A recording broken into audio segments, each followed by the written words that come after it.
Hello friend, welcome to Learnpur. मैं शुभम हूँ आप लोगों के साथ लर्नपुर से। आई होप आप सभी ने अभी तक अपना अलॉटमेंट लेटर डाउनलोड करके देख लिए होंगे कि कौन सा कॉलेज एंड कोर्स आप लोगों को अलॉट हुआ है। अगर आपने अभी तक नहीं देखा है तो ऑफिशियल पोर्टल में जाके लॉगिन करके अपना अलॉटमेंट लेटर डाउनलोड कर पाएंगे और देख पाएंगे कि कौन सा कॉलेज एंड कोर्स आपको अलॉट हुआ है। और अगर आपको अलॉटमेंट लेटर मिल चुका है, अलॉटमेंट लेटर इशू हो चुका है, तो बहुत बहुत कॉन्ग्रेचुलेशन आप सभी लोगों को जिनको अलॉटमेंट लेटर मिल चुका है। अभी ये सोच रहे कि भैया अलॉटमेंट लेटर तो आ चुका है लेकिन मुझे अलॉटमेंट मिला है प्राइवेट कॉलेज में, तब मुझे क्या करना है। इन हाउस में अलॉटमेंट मिला है भैया, तो मुझे क्या करना है। जहाँ पर मैंने बुक करवाया था भैया, जिस कॉलेज में जिस कोर्स में, वहीं पे मुझे मिला है, उस कोर्स में ही मिला है, तब मुझे क्या करना है। सारे केस के ऊपर हम लोग डिटेल में डिस्कस करेंगे, ठीक है भैया।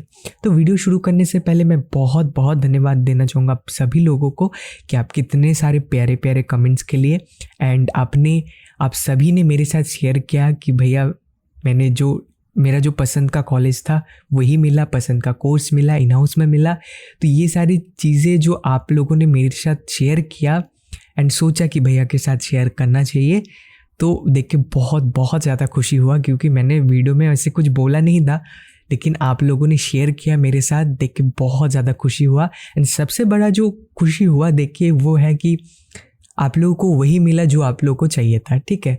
तो ज़्यादातर जो स्टूडेंट्स थे उनको वही मिला जो उनको चाहिए था, वही कॉलेज, वही कोर्स इन हाउस में। तो देख के बहुत ज़्यादा खुशी हुआ, क्योंकि वही मेरा टारगेट था कि आपको आपके पसंद के ही कॉलेज एंड कोर्स मिले, मैक्सिमम चांसेस वही रहे। तो देख के बहुत ज़्यादा खुशी हुआ and thank you so much everyone, ठीक है। तो वीडियो शुरू करने से पहले हम लोग देखेंगे, तो यहाँ पर आप देख पा रहे हो एक स्टूडेंट का है, एंड मैं बताना चाहूँगा स्टूडेंट एसी कैटेगरी से बिलोंग करता है, ठीक है। एसी कैटेगरी से बिलोंग करते हैं। अब क्यों बता रहा हूँ वो भी बताऊँगा क्यों बता रहा हूँ। तो ये देख पा रहे हो आप, स्टूडेंट का अलॉटमेंट लेटर है। यहाँ पर अलॉटेड कैटेगरी है जनरल, ठीक है। कौन सा कॉलेज अलॉट हुआ है, टेक्नोमेन सॉलेक्ट हुआ है, बीबीए कोर्स में हुआ है। और यहाँ पर आप देख पा रहे हो, यहाँ पर कुछ चीज़ें मेंशन किया हुआ है। Candidates are directed to visit the website of respective institutions colleges for further details regarding admission process and contact them for completing their admission process within 7 days of issuance of the allotment card। तो हमें 7 दिन के within 7 days जैसे मैंने बोला था, ठीक है। कुछ कमेंट्स के मैंने रिप्लाई किया तो उसमें मैंने बोला था, ठीक है। तो विदिन 7 डेज आपको विजिट करने हैं, ठीक है। जब आप वीडियो देख रहे हो तो हम लोग को अलॉटमेंट लेटर कब मिला था भैया? हम लोग को अलॉटमेंट लेटर इशू हुआ था 30 तारीख को, ठीक है। हम लोग अलॉटमेंट लेटर मिला था 30 तारीख को। 30 तारीख से लेके 7 दिन के अंदर आपको कॉलेज विजिट करना है, ठीक है। कॉलेज में कॉल करना है, कॉलेज विजिट करना है एंड आपका एडमिशन प्रोसेस कंप्लीट करवाने हैं, ठीक है। तो ये चीज़ें लिखा हुआ है एंड ये एप्लीकेबल होता है प्राइवेट के केस में, ठीक है। तो जिनको प्राइवेट में मिला है, देखो ये पहले मैं बोल देता हूँ प्राइवेट के केस में, ठीक है। जिनको प्राइवेट में मिला है, ये जो अलॉटमेंट लेटर आप देख रहे हो ये प्राइवेट में मिला है, ठीक है ना भैया। बीबीए कोर्स है, टेक्नोमेन सॉलेक्ट में मिला है स्टूडेंट को। तो यहाँ पर all original testimonials such as DOB proof, marksheet, certificates etc shall be verified at the time of admission, ठीक है। तो आपके सारे डॉक्यूमेंट्स वेरीफाई किए जाएंगे, सारी चीज़ों को देखने के बाद आपका एडमिशन डन होगा। तो ये प्राइवेट कॉलेज के केस में, तो मैं फिर से बोल रहा हूँ, जिनको प्राइवेट में मिला है, कोई भी कोर्स हो सकता है, अगर प्राइवेट में मिला है तो सबसे पहले क्या करना है। सबसे पहले अगर कॉलेज आपके पास है तो कॉलेज चले जाओ, कॉलेज विजिट कर लो, ठीक है। जाके एक बार पूछ के आ जाओ, अलॉटमेंट लेटर साथ में लेके जाना है एंड पूछ के आना है कि आपको क्या क्या डॉक्यूमेंट्स लेके आने, एंड वेरी इंपॉर्टेंट कि फीस कितना चाहिए, ठीक है। Admission at the time of admission आपको कितना पे करना पड़ेगा, एडमिशन फ़ी कितना रहता है, ठीक है। क्योंकि यूनिफॉर्म का चार्जेस रहते, फिर अपने लाइब्रेरी चार्जेस रहते, बहुत सारे चार्जेस रहते, फर्स्ट सेमेस्टर का फीस इंक्लूडेड रहते, सब मिला के एडमिशन के time, at the time of admission आपको एक बड़ा अमाउंट पे करना रहता है, ठीक है। तो अब कितना अमाउंट आपको पे करना पड़ेगा, अब पूरा फीस जैसे अगर 4 लाख होता है, 5 लाख होता है, तो एक बार में नहीं देना रहता है, ठीक है भैया। वो आपका सिर्फ फर्स्ट सेमेस्टर का, ठीक है, आपका फर्स्ट सेमेस्टर का जो फीस होगा ऑफिशियल फ़ी वो लेंगे, साथ में यूनिफॉर्म के अदर चार्जेस ऐड करते हैं। तो जनरली क्या होता है, जनरली यही देखा जाता है कि फर्स्ट टाइम जो at the time of admission आपका फीस ज़्यादा ही रहता है, ठीक है। तो आप एक बार पूछ लेना कि फ़ी कितना है, ठीक है, ये आप पूछ लेना। देन आप फिर से अपने डॉक्यूमेंट्स, ये जो एडमिशन के टाइम पे जितना आपको पे करना है वो पैसे एंड आपके डॉक्यूमेंट्स वगैरह आपको साथ में लेके जाने। ये तो उनके केस में हुआ जो पास है। अब जो दूर से जा रहे, अब मान लेते कोई नॉर्थ बंगाल से है, ठीक है, कोई नॉर्थ बंगाल से है, अब कोलकाता जाएंगे, सदर्न बंगाल में जा रहे, ठीक है, तब उनके लिए तो बहुत लंबा जर्नी हो जाएगा। तो भैया मैं जाके फिर से आना तो पॉसिबल नहीं। अब क्या करना है, सब भी ये कर सकते हो आप लोग कि कॉल कर सकते हो, ठीक है। कॉलेज का ऑफिशियल वेबसाइट आपको मिल जाएगा एंड कॉन्टैक्ट अस बोल के एक सेक्शन रहता है ऑफिशियल वेबसाइट में, हर कॉलेज का रहता है। वहाँ पर आपको एडमिशन सेल का नंबर मिल जाएगा, उसमें आपको कॉल करना है। कॉल करके क्या बोलना है भैया कि सर या मैम मुझे काउंसलिंग के थ्रू आपके कॉलेज में इस डिपार्टमेंट में, मतलब ये कोर्स में, जैसे इनको टेक्नोमेंसोलिक में, तो इनको टेक्नोमेंसोलिक में कॉल करना है एंड बोलना है कि सर या फिर मैम मुझे बीबीए कोर्स डिपार्टमेंट में अलॉटमेंट मिला है आपके कॉलेज में, तो मुझे कब आना है, कितने बजे आना है, ये ज़रूर है कब, डेट पूछ लेना, टाइमिंग पूछ लेना, ठीक है। डेट टाइमिंग, पहला तो आपको डेट पूछ लेना है, फिर टाइमिंग आपको पूछ लेना है, ठीक है, टाइमिंग पूछ लेना है। उसके बाद भैया क्या है, आपका फ़ी कितना चाहिए, मतलब आपको at the time of admission आपको कितना पे करना पड़ेगा वो पूछ लेना है, ठीक है। And date, timing, fee and साथ में क्या क्या डॉक्यूमेंट्स वगैरह लेके जाने हैं वो भी पूछ लेना है। एंड यहाँ पर जैसे मेंशन किया हुआ है डीओबी प्रूफ, ठीक है, एज ए डीओबी प्रूफ आप बर्थ सर्टिफिकेट लेके जा सकते हो, 10th का एडमिट कार्ड लेके जा सकते हो, बट मैं बोलूँगा दोनों ही लेके जाना, बर्थ सर्टिफिकेट भी लेके जाना, 10th का एडमिट कार्ड भी लेके जाना। क्योंकि मोस्ट ऑफ द केसेस में क्या होता है भैया कि बर्थ सर्टिफिकेट तो रहता है, लेकिन 10th का एडमिट कार्ड में जो हमारा डेट ऑफ बर्थ रहता है उसे ही ज़्यादा वैल्यू किया जाता है, ठीक है। तो आप क्या करना, दोनों ही लेके जाना, ठीक है। अगर बर्थ सर्टिफिकेट नहीं रहता तो 10th का एडमिट का ही देखते हैं, मोस्ट केसेस में ऐसे ही बोलते हैं कि 10th का एडमिट कार्ड ही दीजिए, बर्थ सर्टिफिकेट मत दीजिए, ठीक है। तो अब दोनों ही लेके जाना एज ए डीओबी प्रूफ। फिर मार्कशीट सर्टिफिकेट, मार्कशीट में 10th 12th के मार्कशीट्स हुए, पासिंग सर्टिफिकेट्स हुए, फिर आपके रजिस्ट्रेशन सर्टिफिकेट, फिर आपके एडमिट कार्ड्स वगैरह 10th 12th के, ये सारे डॉक्यूमेंट्स हुए। फिर आधार कार्ड तो कॉमन है, ठीक है, आधार कार्ड लेके जाना। नंबर 1 पे आधार कार्ड है, 2 नंबर पे आपका वोटर कार्ड हुआ होगा तो लेके जाना, नहीं हुआ तो कोई दिक्कत नहीं, ठीक है। तो आधार कार्ड, पहला तो आधार कार्ड लेके जाना है, सेकंड में आपको वोटर कार्ड लेके जाना है, थर्ड आप ये सारी चीज़ें लिख सकते हो, लिख के रख सकते हो। थर्ड आपको क्या लेके जाना है, आपके कैटेगरी सर्टिफिकेट। इसलिए मैं मेंशन कर रहा था कि ये एससी कैटेगरी से बिलोंग करते हैं, जिनका मैंने खोल के रखा है अभी, वो एससी कैटेगरी से बिलोंग करते हैं। तो क्योंकि ये जो स्टूडेंट है ये जा रहे काउंसलिंग के थ्रू, तो उनको वो सारे डॉक्यूमेंट्स वेरीफाई करने पड़ेंगे जो उन्होंने यूज़ किया काउंसलिंग के दौरान, वो सारी चीज़ें वेरीफाई करके मैकआउट को भेजा जाएगा, ठीक है। तो कैटेगरी सर्टिफिकेट अगर आपने दिया होगा तो वो लेके जाना है एंड आपके 10th 12th के जितने भी डॉक्यूमेंट्स हैं वो सारे लेके जाने हैं, ठीक है भैया। एंड आप साथ में फ़ोटो लेके जाना है, ठीक है, फ़ोटो कॉपीज़ लेके जाना, 2 फोटो कॉपीज़ लेके जाना है। सारे डॉक्यूमेंट्स तो लेके ही जाने, ओरिजिनल लेके जाने, क्योंकि वो फिर देखेंगे, ओरिजिनल देख के आपको वापस कर देंगे, जस्ट वो वेरीफाई करेंगे कि आपके पास ओरिजिनल है या नहीं है। तो ओरिजिनल लेके जाना, फ़ोटो कॉपीज़ करवा लेना, सभी का 1-2 कॉपी करवा लेना एंड पासपोर्ट साइज़ फ़ोटो लेके जाने हैं भैया, ठीक है, पासपोर्ट साइज़ फ़ोटो लेके जाने हैं। तो ये जो मैं बोल रहा हूँ ये जनरल केस में ये सारी चीज़ें लगते हैं, इसलिए मैं बोल रहा हूँ। अब कॉलेज टू कॉलेज वेरी कर सकता है, किसी कॉलेज में बोल सकते हैं कि आपका फ़ोटो नहीं चाहिए, ठीक है, किसी कॉलेज में बोल सकता है आधार कार्ड नहीं चाहिए, किसी कॉलेज में बोल सकता है कि आपका 10th का डॉक्यूमेंट्स नहीं चाहिए। ऑल्दो यहाँ पर मेंशन है, अब डीओबी प्रूफ में उनके लिए बर्थ सर्टिफिकेट भी चल सकता है। तो कॉलेज टू कॉलेज वेरी करेगा उनको क्या डॉक्यूमेंट्स वगैरह चाहिए, ठीक है। तो आप पूछ लेना कि क्या क्या डॉक्यूमेंट्स सर या फिर मैम लेके जाना है, ठीक है। वो जैसे जैसे बोलते वैसे वैसे लिख लेना, ऐसे नहीं फ़ोन में आप पूछ लेना कि ठीक है ये सारी चीज़ें मुझे लेके जाना है, नोट कर लेना, ठीक है, क्या क्या बोल रहे आप उनसे समय लेके बोल लेना कि मैं नोट कर देता हूँ, आप बोलते रहिए, ठीक है। तो नोट कर लेना, भूल जाओगे वरना। तो नोट कर लेना क्या क्या डॉक्यूमेंट्स लेके जाने हैं, फिर वो डॉक्यूमेंट्स साथ में पैसे, ठीक है, डॉक्यूमेंट्स आपके डॉक्स लेके जाने हैं, जितने डॉक्स हैं वो लेके जाने हैं, फिर फीस वगैरह लेके जाने हैं, साथ में फ़ी लेके जाने, कितना एट द टाइम ऑफ फ़ी कितना रहता है वो लेके जाने हैं, एंड आपके और तो कुछ चीज़ें यहाँ पर नहीं है, ठीक है। तो डॉक्यूमेंट्स वगैरह, फीस वगैरह ये लेके आपको विजिट करने विद इन 7 डेज, ठीक है भैया।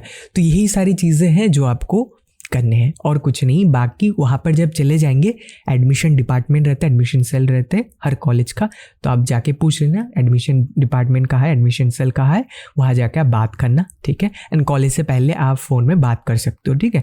हर कॉलेज का ऑफिशियल वेबसाइट रहता है, वहाँ से आपको मिल जाएगा। फिर भी दिक्कत होता है तो आप कमेंट कर देना कि भैया मुझे नहीं मिल रहा है नंबर, मैं जितना जल्दी हो पाए ढूंढ के नंबर आपको प्रोवाइड कर दूंगा, ठीक है। कॉलेज का नंबर प्रोवाइड कर दूंगा, आप कॉल करके बात कर लेना, ठीक है। अगर आप बात ना कर पाओ तो मम्मी पापा है उनसे बात करवा देना, एंड ज़रूर आपके पेरेंट्स को भी साथ में लेके जाना, क्योंकि आपके ओरिजिनल डॉक्यूमेंट्स साथ में जा रहे हैं तो इट्स बेटर आप उनको भी लेके जाओ, ठीक है।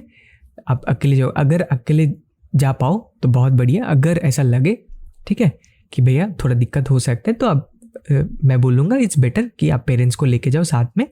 बहुत चीज़ों का है, पैसों का भी रहता है, फिर आपका ओरिजिनल डॉक्यूमेंट्स भी आप लेके जाओगे, तो ये मैं बोलूँगा बेटर रहेगा कि पेरेंट्स को भी साथ में लेके जाना।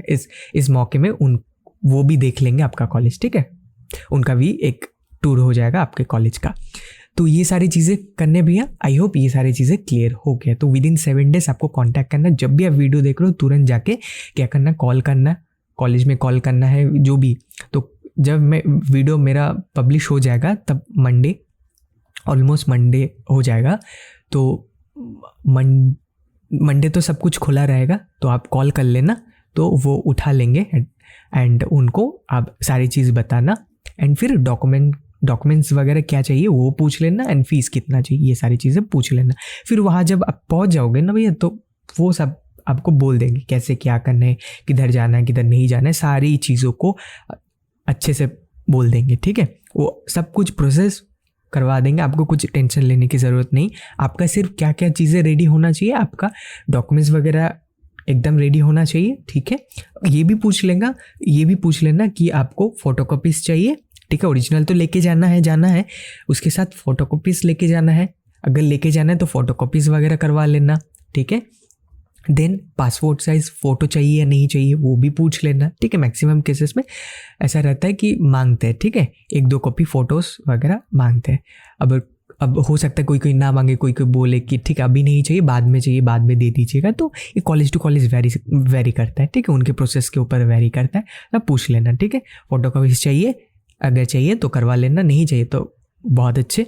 एंड ओरिजिनल डॉक्यूमेंट्स में क्या क्या लेके जानी वो पूछ लेना, एंड फोटोकॉपीज़ वगैरह ये सारी चीज़ें, साथ में कितना फ़ी लेके जाना है, मतलब आपको कितना पे करना पड़ेगा at the time of admission, कितना पे करना पड़ेगा वो पूछ लेना। इससे क्या होगा, आप घर में बोल के रखो तो उतने ही आप अरेंज करके फिर लेके जाओगे, ठीक है। तो हमारे पास भैया 7 दिन है, 7 डेज है, तो 7 डेज़ के अंदर आपको उतने फ़ी, अब पूरा पैसा नहीं देना है, ठीक है। किसी का ये रहता है कि भैया अचानक से इतना पैसा 4 लाख 3 लाख कहाँ से लाऊं, इतना नहीं देना रहता है, वो सेमेस्टर वाइज पे करना रहता है, ठीक है। एडवांस में लेते हैं, 1 सेमेस्टर एडवांस में लेते हैं, ठीक है। हर कॉलेज का एक ही रहता है, ऑल्दो आप 1 सेमेस्टर पीछे भी चलते तो कोई दिक्कत करते नहीं, बट स्टिल, ठीक है। तो जब एडमिशन होता है तो आपके यूनिफॉर्म्स के जो भी ड्रेस के पैसे रहते वो सारे चार्जेस रहते हैं, लाइब्रेरी चार्जेस, अदर चार्जेस रहते हैं, एंड फिर आपकी एडमिशन फर्स्ट सेमेस्टर की फ़ीस और बहुत सारे चार्जेस इंक्लूड करके एक अच्छा खासा अमाउंट वो बनाते हैं एडमिशन के समय पे। तो वही एक बड़ा अमाउंट रहता है एडमिशन के समय। बाकी 2nd सेमेस्टर 3rd सेमेस्टर के बाद वो अमाउंट जो वो कम जाता है, सिर्फ आपको बाद में जाकर और चार्जेस नहीं देना रहता है, फिर आपको सिर्फ सेमेस्टर फीस ही पे करना रहता है। तो ठीक है, तो ये आप पूछ लेना कि at the time of admission आपको कितना पे करना पड़ेगा, फिर आप डिसाइड करना आपको क्या करना है, ठीक है। अगर वो लगता है कि हाँ भैया मैं पे कर सकता हूँ और ये सब कुछ ठीक है, तो आप जा सकते हो, ठीक है। अगर आप सोच रहे हो, अभी भी सोच रहे हो कि जाऊँ या ना जाओ, ठीक है, पैसे के बारे में सोच रहे हो, तो आप थोड़ा सा देख लेना, उनसे बात कर लेना वो कितना बोलते, वो सारी चीज़ों को देख के फिर आप जा सकते हो, ठीक है। तो मैंने बोल दी ये प्राइवेट के केस में है। तो आई होप सारी चीज़ें क्लियर। अगर कहीं पे डाउट लग रहा है कि भैया ये चीज़ें समझ नहीं आया, कहीं पे ऐसा कुछ चीज़ें रह गए जो मैं नहीं डिस्कस किया, तब प्लीज़ कमेंट कर देना। मैं जितना जल्दी हो पाए रिप्लाई करने की कोशिश करूँगी या फिर उसको एड्रेस करते हुए एक वीडियो बना दूंगा, ठीक है। बट जो भी करना है प्लीज़ जल्दी जल्दी करना, 7 दिन के अंदर करना है। ऑलरेडी हमारा 1 दिन चला गया, ठीक है। ऑल्दो ये 30 तारीख, फिर तो हमारा 30 तारीख फिर संडे आ गया था, तो वो सब कुछ तो बंद ही था, ठीक है। तो हमारे पास ज़्यादा समय नहीं है, विद इन 7 डेज आपको जाना है, वरना फिर प्राइवेट कॉलेज भी दिक्कत कर सकते हैं। तो विद इन 7 डेज जो भी आपको करना है, विद इन 7 डेज आपको करना है। तो जितना जल्दी हो पाए कॉलेज में कॉल करके ये सारी इन्फॉर्मेशन ले लो, लेके फिर आपको क्या करना है वो आप सोचते रहो, ठीक है, कि मुझे जाना है या नहीं जाना। अगर कोई अभी भी स्टिल सोच रहे हैं, ठीक, कि जाऊँ या ना जाऊँ, ठीक है, पहले इन्फॉर्मेशन ले लो, फिर उसके बाद आप डिसाइड करो, ठीक है। तो 7 दिन पहले, ठीक है। तो मतलब हमारा राउंड आपका 5 तारीख से पहले आप कोशिश करना, सितंबर के 5 तारीख, ठीक है। आज तो 1 तारीख हो गए, तो सितंबर के 5 तारीख से पहले आप कोशिश करना कि आपका सारा प्रोसेस आप क्लियर कर दो। आई होप ये सारी चीज़ें क्लियर हो गए भैया, ठीक है। अब हम लोग बात करते हैं इन हाउस के केस में। इन हाउस के केस में क्या करना, देखिए, जिनको इन हाउस में अलॉटमेंट लेटर मिला है उनका ऑनलाइन में होगा, ठीक है। प्राइवेट के केस में ऑनलाइन पे नहीं होता है, ऑफलाइन में होता है। हर कॉलेज का एक प्रोसेस रहता है, तो अगर वो कॉलेज टू कॉलेज वेरी कर सकता है। अब कॉलेज बोल भी सकते हैं कि आप ईमेल कीजिए, आप डॉक्यूमेंट्स वगैरह हमें कॉलेज के ईमेल आईडी पे मेल कर दीजिए, तो हो जाएगा, कोई दिक्कत नहीं होगा। तो कॉलेज टू कॉलेज वेरी करता है। प्राइवेट कॉलेज अपने हिसाब से करवाते, तो उनके ऊपर डिपेंड करेगा वो कैसे करवाते हैं। लेकिन इन हाउस के केस में क्या होता है भैया, अगर आपको इन हाउस में अलॉटमेंट लेटर मिला है तो आपको वेट करना पड़ेगा, मैकआउट की तरफ से नोटिफिकेशन आएगा, ठीक है। फिर आपको ऑनलाइन में प्रोसेस वगैरह रजिस्ट्रेशन करने रहते हैं। फिर रजिस्ट्रेशन आप वहाँ पे डिटेल्स फिल करते हो, रजिस्ट्रेशन करते हो, डॉक्यूमेंट्स अपलोड करते हो, फीस पे करते हो, फिर आपके जो भी चीज़ें हैं वो डॉक्यूमेंट्स वगैरह वेरीफाई किए जाएंगे। फिर फिजिकली आपको जो मैकआउट के कैंपस है, हरिनघाटा कैंपस, मेन कैंपस, वहीं पे जाना होता है। और जो बहुत किसी का डाउट रहता है कि भैया सॉल्ट लेक वाला जो है, सॉल्ट लेक वाला वो एडमिनिस्ट्रेशन के लिए है, ठीक है। वहाँ से सिर्फ हर एडमिनिस्ट्रेशन वाले जितने भी काम रहते हैं वो सारी चीज़ें कराया जाता है, वो स्टडीज़ के लिए नहीं, वो कोई कैंपस नहीं है, ठीक है। वो सिर्फ एडमिन बिल्डिंग है वो सॉल्ट लेक में, ठीक है। तो वहाँ से सारे ये जितने भी सर्टिफिकेट वगैरह इशू होते हैं, सारे जितने भी डॉक्यूमेंट्स के काम चलते हैं वो सॉल्ट लेक के उस कैंपस से, उस बिल्डिंग से होते रहते हैं, ठीक है। जो भी पढ़ाना, जो भी स्टडीज़, जो भी मेन कैंपस में होता है इन हाउस का, जो भी मेन कैंपस है वो हरिनघाटा में है। तो हरिनघाटा में आपको जाना पड़ेगा, जाके अपने जितने भी डॉक्यूमेंट्स आप अपलोड किए होंगे वो सारी चीज़ें फिर वेरीफाई करवाने रहते हैं, ठीक है। तो वहाँ पर आपको डॉक्यूमेंट्स ऑनलाइन अपलोड करने के बाद, सारी चीज़ें ऑनलाइन में वेरीफाई करवाने के बाद, फी पे करने के बाद आपको फिर ऑफलाइन में जाके विज़िट करना पड़ेगा, ठीक है। फिजिकली आपको जाके विज़िट करवाने पड़ेंगे, फिर जाके आपका पूरा जो एडमिशन प्रोसेस भैया वो कंप्लीट हो जाता है। ऑलमोस्ट जब ऑनलाइन पे आप पे कर देते तो सारी चीज़ें वेरीफाई हो जाते, तभी हमारा ऑलमोस्ट कंप्लीट हो जाता है। सिर्फ हमें ऑफलाइन में जाके एक बार विजिट करना रहता है, ठीक है। तो यही सारी चीज़ें हैं भैया इन हाउस के केस में। तो हमें इन हाउस के केस में अभी क्या करना है भैया, अभी हम लोग को वेट करना है किसके लिए, मैकआउट के इन हाउस में एडमिशन के लिए एक नोटिफिकेशन जारी किया जाएगा, फिर एक लिंक एक्टिव किया जाएगा। उस लिंक पे आपको आईडीज़ वगैरह भेजे जाएंगे, ठीक है। उसको यूज़ करके आपको अपनी रजिस्ट्रेशन वगैरह सारी चीज़ें कंप्लीट करवाने होंगे, ठीक है। तो हम लोग को अभी वेट करना भी है नोटिफिकेशन वगैरह।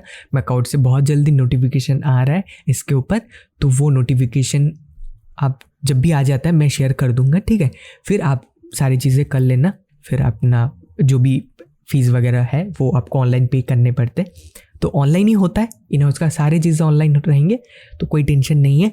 सिर्फ हमको वेट करना भी है कभी मैकआउट की तरफ से इन हाउस का एडमिशन का नोटिफिकेशन आता है। जब भी आता है मैं शेयर कर दूंगा आप सभी के साथ, वीडियो भी बना दूंगा, क्या क्या करने सारी चीज़ें मैं एक्सप्लेन कर दूंगा। बट अभी तो हमें वेट करना है and I hope with in 2 days आपका नोटिफिकेशन वगैरह मैकआउट की तरफ से आ जाएगा। ठीक है भैया, तो अभी तो यही है मैकआउट के लिए। इन हाउस नहीं विजिट करना, अभी तो नहीं विजिट करना, विजिट करना रहता है, अभी नहीं करना रहता। ठीक है, तो आपको सारी चीज़ें अभी तो ऑनलाइन करना पड़ेगा। एंड प्राइवेट के केस में मैंने बोल दिया, जो प्राइवेट कॉलेज से है वो प्लीज़ आप क्या करना, कॉल कर लेना। ठीक है, प्राइवेट के केस में डिफरेंट होता है, तो प्राइवेट में आप कॉल कर लेना। ये रहा इन हाउस के केस में। एंड जिन्होंने बुक करवाया था, ठीक है, जिन्होंने बुक करवाया था उनके लिए बहुत सिंपल है। आप जहाँ पर बुक करवाए थे वहाँ पर कॉल कर लेना, कॉल करके पूछ लेना कि सर मुझे कॉलेज में जहाँ पर आपने बुक करवाया था वहीं पे कॉल करना, बोलना कि सर या फिर मैम मुझे अलॉटमेंट लेटर मिल चुका है, आपके कॉलेज में ही मिला है एंड वही डिपार्टमेंट में मिला है, तो अभी क्या करना है। ठीक है, वो फिर आपको यही पूछेंगे, आप अलॉटमेंट लेटर शेयर कर दो, तो आप allotment letter colour print out निकाल के फिर जैसे भी वो मांगे आप वैसे उनसे शेयर कर देना। बस आपका जो भी फर्दर एडमिशन प्रोसेस रहते हैं वो कंप्लीट करवा देंगे। ठीक है, फिर आप एकदम 110% श्योर कि आपका पूरा एडमिशन प्रोसेस डन है भैया। ठीक है, और आपको एडमिशन रिलेटेड कोई टेंशन नहीं लेने जिनका बुक था। ठीक है, सिर्फ आपको अलॉटमेंट लेटर जाके कॉलेज में सबमिट करना है, यही छोटा सा आपको काम करना है। ठीक है, तो उससे पहले आप कॉल कर सकते हो कॉलेज में, या फिर सीधा अगर पास में ही हुआ तो सीधा जाके कॉलेज में अलॉटमेंट लेटर जमा करके आ जाओ, आपका हो जाएगा। ठीक है, बट मेक श्योर कि विद इन 7 days के अंदर ही आप ये करो। ठीक है, फिर वो बोल सकते कि आपने 7 दिन के अंदर नहीं किया, ऑल्दो आपका बुक किया हुआ है लेकिन आपने 7 दिन के अंदर नहीं किया, तो फिर वो बोल सकते हैं। ठीक है, तो इसलिए बेहतर होगा, बुक है ठीक है, फिर भी आपको विद इन 7 days के अंदर उनको अलॉटमेंट लेटर जाके जमा कर देना है। ये नहीं कि भैया बुक था तो मैं 7 दिन के बाद जाऊंगा, ऐसा नहीं करना है। ठीक है, बुक है फिर भी आपको 7 दिन के अंदर ही जाके अलॉटमेंट सबमिट करके आ जाना है। ठीक है, ये उनके लिए जिनका ऑलरेडी बुक है, सिर्फ आपको जाके जमा करके आ जाना है एंड वो जो बोले फर्दर प्रोसेस वगैरह जैसा करवाएंगे, जो भी चीज़ें मांगे आप वैसे दे देना, हो जाएगा। ठीक है, कोई दिक्कत नहीं होगा। आई होप सारी चीज़ें क्लियर हो गई भैया, यही था पूरा प्रोसेस वगैरह। ठीक है, प्राइवेट के केस में, इन हाउस के केस में एंड जिन्होंने बुक करवाया था, तो यही पूरा प्रोसेस रहने वाला है।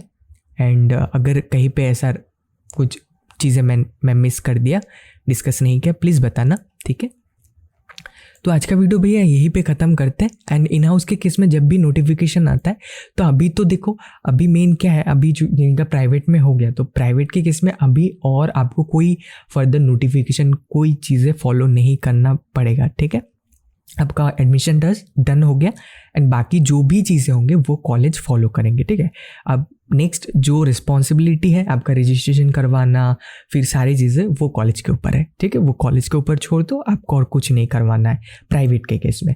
बट अभी जो मेन चीज़ें स्टार्ट होता है वो इन हाउस के केस में, जिनको इन हाउस में अलॉटमेंट लेटर मिला है उनको अभी रजिस्ट्रेशन करवाने हैं, फीस पेमेंट करने, डॉक्यूमेंट वेरिफिकेशन करने, तो थोड़ा सा लंबा इन हाउस का और चलने वाला है। ठीक है, तो प्राइवेट का जिनका है वो तो एकदम आप टेंशन फ्री हो जाओ कि और कोई नहीं है, लेकिन जिनको इन हाउस मिला है थोड़ा सा ये है कि आपको थोड़ा सा अपडेट लेते रहना है कि क्या हो रहा है क्या नहीं हो रहा है। ठीक है, जब भी कोई नया अपडेट आता है मैं वीडियो बना दूंगा एंड जब भी नोटिफिकेशन आ जाता है मैकआउट की तरफ से मैं तुरंत ही टेलीग्राम चैनल, व्हाट्सएप चैनल पे शेयर कर दूंगा, वीडियो बना के आप लोगों के साथ शेयर कर दूंगा एंड नेक्स्ट फर्दर प्रोसेस क्या क्या है वो भी मैं शेयर कर दूंगा। ठीक है भैया, तो आज का वीडियो यहीं पे ख़त्म करते हैं, मिलते हैं नेक्स्ट वीडियो में।